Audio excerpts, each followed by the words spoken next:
Your baby reaches for your face at least a dozen times a day, and every single time, you probably think it's cute. What you don't know, what almost no parent knows, is that it's one of the most neurologically complex things your child will ever do. Developmental scientists have spent decades trying to understand this one behavior. And what they found doesn't just explain why babies do it. It predicts with surprising accuracy how socially capable, emotionally intelligent, and relationally confident your child will become. Stay with me through the end of this, because the last thing I'm going to tell you about this behavior is the part that changes how you'll respond to it forever. For most of the 20th century, infant face touching was treated as noise.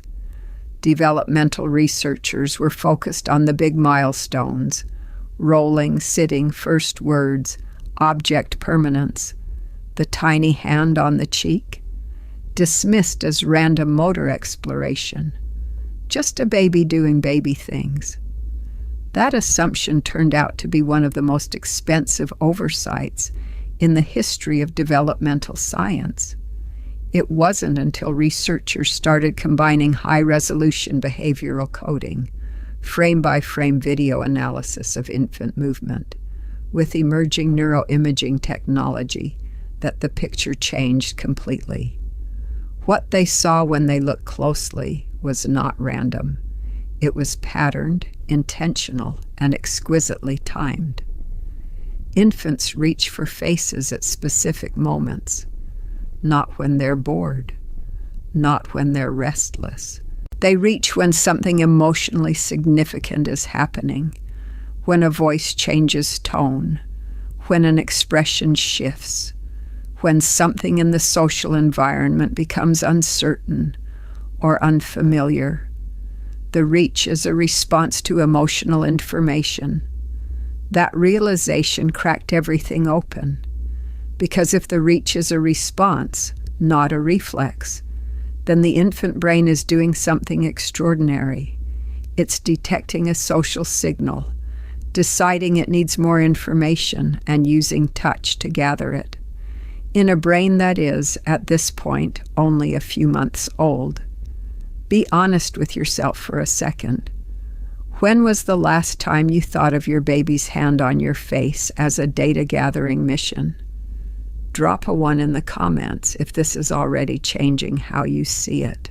The researchers who first documented this pattern weren't prepared for what it implied. Because if infants are using facial touch as a form of information seeking, then they must already have a working model of what a face is, what it communicates, and why it matters. And that model, it turns out, begins forming before your baby ever took their first breath. The human brain comes pre-wired with a bias toward faces.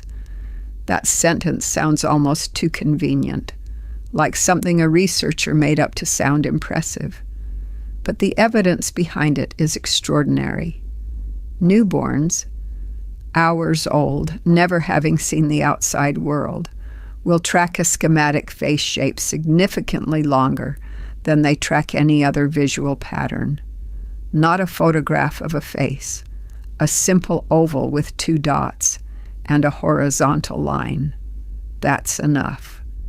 The brain recognizes the structure before it has ever learned what a face does. This preference is rooted in a region of the brain called the fusiform face area, a section of the temporal lobe that, in adults, responds selectively and powerfully to faces over almost any other visual category. For decades, scientists assumed this region was built entirely by experience. See enough faces, and the brain carves out dedicated real estate for them. What the more recent neuroimaging work revealed is more nuanced than that. The fusiform face area shows preferential activation in infants as young as 2 months, before they have had nearly enough visual experience to have built it from scratch. The architecture is partially innate. Experience doesn't create the system. Experience refines it. And here's where your face specifically becomes irreplaceable. In the first months of life, the faces an infant sees most, the ones that appear during feeding, during soothing, during the moments of highest emotional arousal, become the calibration data for this system. The brain is not just learning what faces look like. It's learning what faces mean, what expressions predict, what emotional states look like from the outside. Your face, repeated thousands of times across thousands of emotionally loaded moments, is literally sculpting your baby's social brain. That's not a metaphor. The neural pathways being laid down during those everyday interactions are the same pathways your child will use to read a room, understand a friend, and navigate every relationship they will ever have. In the mid-1990s, a research team in Parma, Italy, made one of the most debated discoveries in modern neuroscience. They were studying motor neurons in macaque monkeys, cells that fire when the monkey performs an action. What they found, almost by accident, was that some of these neurons also fired when the monkey watched someone else perform the same action. The neurons didn't distinguish between doing and observing. They responded to both. These became known as mirror neurons. And while the translation from macaque to human neuroscience has been more complicated than early popular accounts suggested, this is worth saying clearly, because the oversimplified mirror neuron theory of empathy has been criticized, and rightly so. What the broader research on human imitation, social learning, and embodied cognition has confirmed is this: the infant brain is built to learn by watching and by doing simultaneously. Touch accelerates this process in a way that vision alone cannot. When your baby reaches out and touches your face while you're speaking, while you're laughing, while you're showing concern, they are not just seeing your expression. They are feeling the muscular structure underneath it. The way your cheek rises when you smile, the tension around your jaw when you're worried, the softness around your eyes when you're calm. This is tactile learning of emotional states. And it is, in the vocabulary of developmental science, a form of social referencing, using another person's face as a guide to understanding the emotional meaning of a situation. If this is hitting differently than you expected, leave a like. It helps other parents find this. Experienced developmental researchers have known for years that social referencing through gaze is well established in infants by 9 to 12 months. What the more recent work on tactile referencing suggests is that the touch component may begin even earlier and may carry information that visual referencing alone cannot. A face seen is interpreted. A face touched is felt. What you just learned about tactile social referencing, about the fact that your baby is literally feeling the emotional architecture of your expressions, that's the kind of thing that changes how you show up in the ordinary moments. The feeding, the diaper change, the 2 a.m. waking. If this channel is giving you that kind of depth, subscribing takes 1 second, and what's coming next is where it gets genuinely surprising, because we haven't talked yet about what this behavior actually predicts. Here is where developmental science stops being just interesting and starts being genuinely useful. Longitudinal studies, the kind that follow children from infancy through early childhood and beyond, have found consistent links between the quality of early tactile and face-to-face interaction and later social competence. The specific behaviors researchers track in infancy that predict later outcomes include mutual gaze duration, contingent responsiveness, meaning how quickly and accurately a caregiver responds to an infant's signal, and the frequency and quality of what researchers call joint attention episodes. Face touching sits at the intersection of all three. When a baby reaches for your face, they are initiating a joint attention episode. They are directing their attention and yours toward the same object, in this case your emotional state, and waiting to see what happens. What happens next is the critical variable. If the caregiver responds, leans in, makes eye contact, vocalizes, mirrors, the infant's brain registers something profound. My signal worked. My reach changed the social world. I have agency in relationships. If the caregiver is consistently unavailable, distracted, unresponsive, physically present but emotionally absent, the infant's brain registers something different. My signals don't land. The social world doesn't respond to me. Researchers studying attachment have documented this dynamic extensively. The still face paradigm, an experimental procedure in which a caregiver suddenly goes expressionless and unresponsive, reliably produces distress in infants as young as 2 months. They reach, they vocalize, they look away and look back. They are doing everything they know how to do to re-engage the social world. When it doesn't work, the distress is visible and immediate. Your baby's reach for your face is not a passive gesture.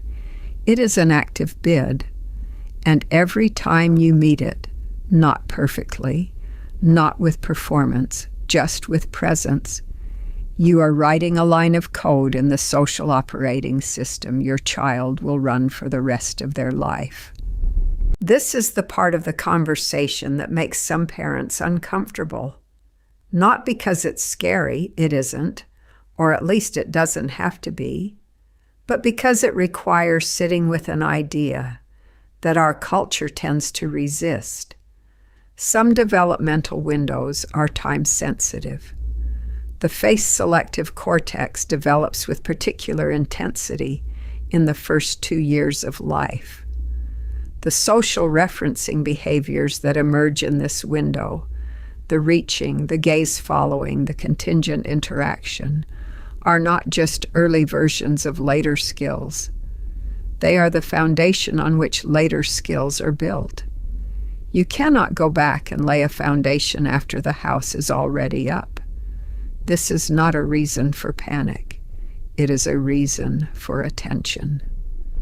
The research on sensitive periods in social brain development does not say that parents must be perfect or that missed moments are catastrophic.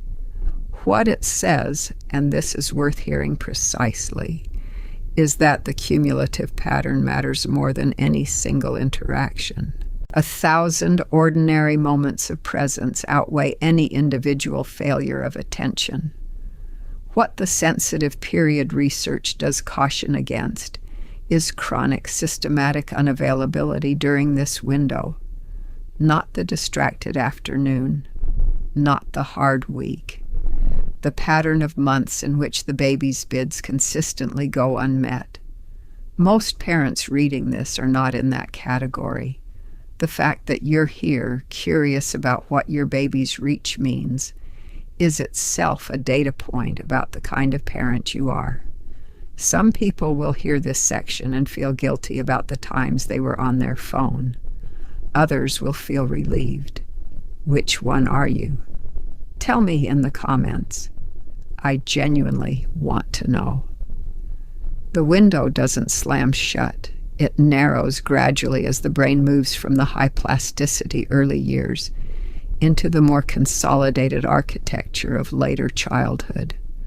But in the first 2 years, it is wide open, and you are, right now, living inside it. So what does a parent actually do with any of this? The honest answer is, less than you think, and more than you realize. You don't need a curriculum. You don't need flashcards or developmental toys or a scheduled FaceTime block on your calendar. What the research points toward is something far simpler and far harder. Presence with responsiveness. When your baby reaches for your face, let them. Don't redirect the hand. Don't pull back. Let the fingers explore. Let them feel the smile, the raised eyebrow, the soft skin around your eyes. Narrate gently if it feels natural. That's my nose. You found my cheek. Not because the words matter yet, but because the voice adds another layer of social information to the touch. Make eye contact during the reach. This sounds obvious, but in practice, parents often look away at the other child, at the phone, at the thought they were just having. The eye contact during the touch is what completes the circuit.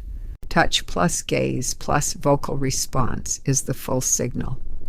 Any one of the three alone is good. All three together is what the research identifies as contingent responsiveness. And contingent responsiveness is the single variable that shows up most consistently in the literature on secure attachment and social competence. You don't have to do this every time. You can't. Life doesn't allow it. But when you notice the reach, when you feel those small fingers on your cheek, you now know what's being asked. Not for entertainment, not for comfort exactly, for information, for confirmation that the social world is readable, responsive, and safe. Give them that as often as you can, in the ordinary moments, not the performed ones. If you know a new parent who needs to hear this, someone in those early weeks who's wondering if any of it matters, send them this video. This is exactly the kind of thing I wish someone had handed me at the beginning. If you've made it this far, you're not a passive parent. You're the kind of person who wants to understand the why behind the what. And that instinct is exactly what your baby needs from you. This channel exists for parents like you. Subscribe, because every week we go this deep into the science that actually changes how you see your child. And what's coming next makes everything in this video look like the introduction. That little hand on your face was never just cute. Now you know what it actually is, and you'll never look at it the same way. Thanks for watching. The end screen has more videos in the same world.